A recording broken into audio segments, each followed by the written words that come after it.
America में school सिर्फ पढ़ाई की जगह नहीं होते। वो पहचान बनाते हैं, वो सपने गढ़ते हैं, वो बच्चों को कुछ बनने का भरोसा देते हैं। पार्कलैंड फ्लोरिडा का Marjorie Stoneman Douglas high school वो भी एक ऐसा ही स्कूल था। हरे भरे मैदान, साफ सुथरी इमारतें और एक शांत सा शहर जहां अपराध शब्द अखबारों में ही अच्छा लगता था। माँ बाप निश्चिंत थे, बच्चे बेफिक्र। किसी ने नहीं सोचा था कि इसी स्कूल का नाम एक दिन खून से लिखा जाएगा। निकोलस क्रूज एक आम बच्चा नहीं था। उसका बचपन शोर में नहीं, खामोशी में टूटा था। उसकी माँ ड्रग्स की लत से जूझ रही थी। पिता का नाम उसकी जिंदगी में कभी आया ही नहीं। बाद में एक परिवार ने उसे गोद लिया। कागजों में ये एक नई शुरुआत थी, हकीकत में ये एक अस्थायी सहारा। निकोलस अकेला रहता था, गुस्से में रहता था और अक्सर खुद से बातें करता था। स्कूल के टीचर्स ने नोट किया, अचानक गुस्सा, जानवरों के प्रति हिंसा, क्लास में धमकियां, हथियारों में अजीब दिलचस्पी। ये सब वार्निंग साइंस थे, लेकिन अमेरिका के सिस्टम में ऐसे साइंस अक्सर फाइलों में दब जाते हैं। स्कूल एडमिनिस्ट्रेशन ने रिपोर्ट्स बनाई, काउंसलर्स ने मीटिंग्स की, पुलिस को कॉल्स गए, यहाँ तक कि FBI तक को टिप मिली। एक एनोनिमस व्यक्ति ने कहा था, ये लड़का एक दिन स्कूल में गोलियां चला सकता है। ये शब्द आज सुनने में भविष्यवाणी लगते हैं, लेकिन उस वक्त ये बस एक और वार्निंग थी जिसे नजरअंदाज कर दिया गया। निकोलस क्रूज को स्कूल से निकाल दिया गया, लेकिन सवाल ये नहीं था कि उसे निकाला गया या नहीं। सवाल ये था, निकालने के बाद क्या किया गया। कोई मैंडेटरी इलाज नहीं, कोई निगरानी नहीं, कोई फॉलोअप नहीं। उसे सिस्टम से बाहर कर दिया गया, लेकिन उसके अंदर के तूफान को किसी ने नहीं रोका। अमेरिका में बंदूक खरीदना दूध लेने जैसा आसान है। निकोलस क्रूज ने भी कानूनी तरीके से AR-15 स्टाइल राइफल खरीदी। कोई अलार्म नहीं बजा, कोई सवाल नहीं उठा। एक ऐसा लड़का जिसकी फाइलें लाल झंडों से भरी थी, उसके हाथ में एक मशीन आ गई जो सेकंडों में जिंदगियां खत्म कर सकती थी। वैलेंटाइंस डे, कुछ बच्चे फूल लेकर आए थे, कुछ चॉकलेट्स, कुछ पहली बार प्यार महसूस कर रहे थे और कुछ बस जल्दी घर जाना चाहते थे। निकोलस क्रूज उस सुबह अलग ही मूड में था। उसने उबेर लिया।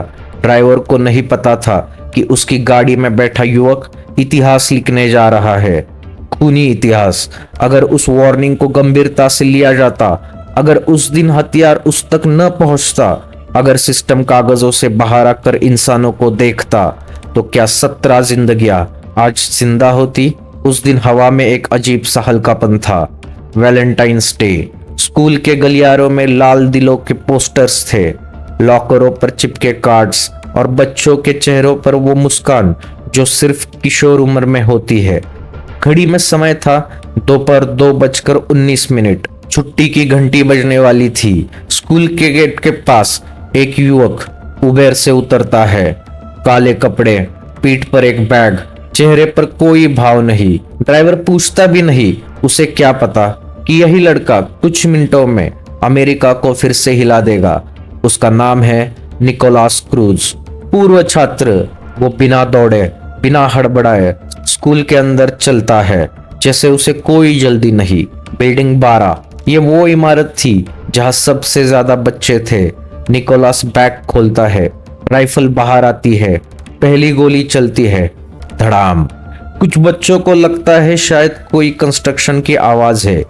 दूसरी गोली, अब चीख निकलती है। तीसरी गोली, अब खून दिखने लगता है। बच्चे दौड़ने लगते हैं, कोई सीढ़ियों की तरफ, कोई क्लासरूम की ओर, कोई वही जमीन पर बैठकर कान बंद कर लेता है। एक लड़की गिरती है, उसका बैग खुल जाता है, किताब बिखर जाती है। निकोलस रुकता नहीं, वो जानता है कहाँ जाना है। वो कभी इन्हीं गलियारों में चलता था। क्लासरूम के दरवाजे के सामने खड़े हो जाते हैं, उनके पीछे 20-25 बच्चे। दरवाजा बंद नहीं हुआ है। निकोलस गोली चलाता है, टीचर गिर जाते हैं, लेकिन उनके गिरने से पहले कई बच्चे क्लासरूम में भाग जाते हैं। कुछ लोग मरते हैं ताकि कुछ बच सके। क्लासरूम के अंदर डेस्क के नीचे एक लड़का अपने फोन को कसकर पकड़ता है। उसकी उंगलियां कांप रही थी। वो टाइप करता है, मम्मी स्कूल में फायरिंग हो रही है, मुझे डर लग रहा है, अगर मैं बच न सका तो आई लव यू। मैसेज चला जाता है। कुछ सेकंड्स बाद गोली की आवाज और पास आ जाती है। निकोलस एक फ्लोर से दूसरे फ्लोर पर जाता है। गोली, चीख, सन्नाटा, फिर गोली। कुछ बच्चे मरने का नाटक करते हैं, कुछ खून में लथपथ पड़े रहते हैं। कोई रो नहीं पा रहा। डर इतना गहरा है कि आवाज गले में अटक जाती है। स्कूल के बाहर एक आर्म्ड सिक्योरिटी गार्ड मौजूद है, नाम स्कॉट पीटरसन। उसे फायरिंग की आवाज सुनाई देती है। वो रुकता है। वो अंदर नहीं जाता। वो रेडियो पर बात करता है। वो इंतजार करता है और अंदर हर सेकंड किसी की जिंदगी खत्म हो रही है। पूरी फायरिंग करीब 6 मिनट चली, सिर्फ 6 मिनट, लेकिन इन 6 मिनटों में 17 लोग मारे गए, 17 से ज्यादा घायल, सैकड़ों जिंदगियां हमेशा के लिए टूट गई। निकोलस राइफल छोड़ता है, भीड़ में मिल जाता है, स्कूल से पैदल बाहर निकल जाता है, जैसे कुछ हुआ ही नहीं। कुछ बच्चे क्लासरूम से बाहर निकलते हैं। वो देखते हैं गलियारों में लाशें, खून, सन्नाटा। एक लड़की अपने दोस्त को हिलाती है, कोई जवाब नहीं। किसी का वैलेंटाइंस कार्ड खून में भीग चुका है। अब पुलिस अंदर जाती है, अब एम्बुलेंसेस आती है, अब सायरन्स बजती है, लेकिन जिन्हें बचाया जा सकता था वो बच चुके होते अगर पहले कदम उठाया जाता, अगर गार्ड अंदर चला जाता, अगर पहले गोली पर तुरंत जवाब दिया जाता, अगर सिस्टम एक इंसान से तेज होता, तो क्या आज 17 नाम यादगारों में होते या स्कूल के रजिस्टर में। फायरिंग रुक चुकी थी, लेकिन मार्जोरिटी स्टोनमैन डॉगल्स हाई स्कूल अब स्कूल नहीं रहा था, वो एक क्राइम सीन था। फॉरेंसिक टीम आती है। हर गोली का खोल, हर खून का छींटा, हर टूटा बैग, सब कुछ सबूत बन चुका था। बिल्डिंग 12 पूरी तरह सील कर दी गई। क्लासरूम नंबरों के बाहर पीली टेप। जिस जगह बच्चे हंसते थे वही अब लाशों की गिनती हो रही थी। उसी शाम निकोलस क्रूज एक पास के वॉलमार्ट से गिरफ्तार किया जाता है। बिना प्रतिरोध, बिना पछतावे। उसके चेहरे पर डर नहीं था, जैसे वो जानता हो कि अब सब कुछ खत्म हो चुका है। पूछताछ के दौरान क्रूज ने कबूला, उसने अकेले किया, उसने पहले से प्लान किया, उसने जानबूझकर स्कूल चुना, उसने गोलियां बचा बचा कर नहीं चलाई। उसके शब्द ठंडे थे, भावनाहीन, जैसे वो किसी और की कहानी सुना रहा हो। जांच जैसे जैसे आगे बढ़ी, एक एक करके चौंकाने वाली बातें सामने आने लगी। FBI को पहले से चेतावनी थी। 2017 में FBI को सूचना मिली थी कि निकोलस क्रूज खतरनाक है। उसने ऑनलाइन लिखा था, I want to kill people, लेकिन कोई ठोस कार्रवाई नहीं हुई। क्रूज को स्कूल से निकाला गया था। क्यों? क्योंकि आक्रामक व्यवहार, धमकियां, मानसिक अस्थिरता। लेकिन उसके बाद कोई काउंसलिंग नहीं, कोई निगरानी नहीं, कोई फॉलोअप नहीं। वो सिस्टम से गायब हो गया। सिक्योरिटी गार्ड स्कॉट पीटरसन, उसके पास हथियार था। उसने गोलियां सुनी, लेकिन वो अंदर नहीं गया। उसने बयान दिया, मुझे नहीं पता था फायरिंग कहां से हो रही है, लेकिन सीसीटीवी और टाइमलाइन कुछ और ही कहती थी। जांच में सामने आया, अगर 1-2 मिनट में जवाब मिलता तो कई बच्चे बच सकते थे, लेकिन गार्ड बाहर खड़ा रहा और अंदर बच्चे मरते रहे। क्रूज पर 17 मर्डर चार्जेस और 17 अटेम्प्टेड मर्डर चार्जेस लगे। पूरी अमेरिका की नजर इस ट्रायल पर थी, लेकिन एक और बहस शुरू हो गई। क्या उसे मौत की सजा मिलनी चाहिए? कोर्ट में पीड़ितों के माता पिता खड़े होते हैं। एक माँ कहती है, मेरा बेटा स्कूल गया था, ताबूत में वापस आया। एक पिता बोलता है, अगर सिस्टम जागा होता तो मेरा बच्चा आज जिंदा होता। हर बयान दिल चीर देता है। 2022 में कोर्ट का फैसला आता है, डेथ पेनल्टी नहीं, लाइफ इम्प्रिजनमेंट विदाउट पैरोल। कुछ परिवार रो पड़े, कुछ गुस्से से कांपने लगे। उनका सवाल था, 17 लोगों की जान की कीमत, सिर्फ जिंदगी भर की जेल।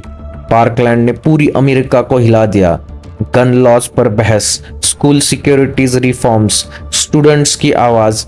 बच्चे जो बचे थे अब चुप नहीं थे। स्टूडेंट्स ने कहा, हम सिर्फ सर्वाइवर्स नहीं है, हम विटनेसेस है।